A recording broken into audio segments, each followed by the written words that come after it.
rest of the world than most people who do what we do, which is build asset allocated portfolios. But we still have an overweight to the US despite that. To put it in context, the US used to be 60% of the world's consumption. Consumption, products made, everything. Now we're about 37% over the last couple decades, probably on our way to 20%. Is it because we no longer grow? No, it's the law of large numbers. You cannot be 60% of everything that the world produces and consumes when 95% of the world doesn't live here. And they're actually getting a little bit more money. If each of those countries gets a little bit more money, that is a huge spending power that you just can't overcome. So it's what Apple goes through now.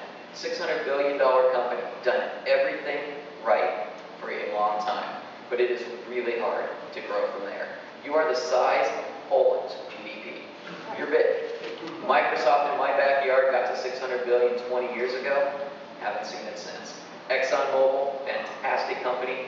Get to 600 billion, it's really hard to get bigger. That's the US, the law of large numbers. So we still have a lot of things going for us. We still have 55%, say, of an equity portfolio here, but we have about 45% of it outside because we see this trend continuing. So how does the world look? Eventually, we're about 20% of the world, probably.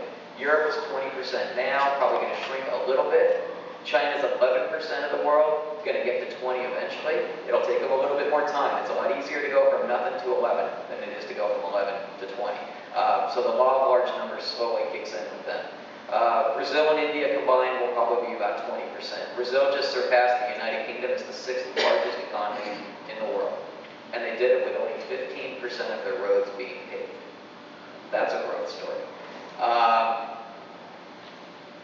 Indonesia in 20 years will probably be bigger than Germany, they say. Why? Because there's 90 million people under the age of 18 that are going to come through with that demographic. So those larger countries, they'll be 20% of the world, and the rest of the emerging markets will be 20. So you end up with a world that looks much more flatter. So what does that mean from an investment standpoint?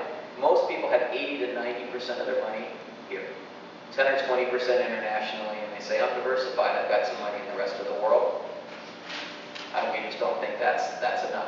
And over long time periods, you get a similar return between having all your money here and somewhere else, but you have a much more volatile ride, and you get periods like this. Right now, since the U.S. has outperformed over the last year, the rest of the world, every talk I talk to, nobody wants to say, I want to sell the U.S. and buy the rest of the world. Why? Because you want to buy what's done well lately. That's the way we're kind of wired. Investing, unfortunately, you usually have to do the opposite.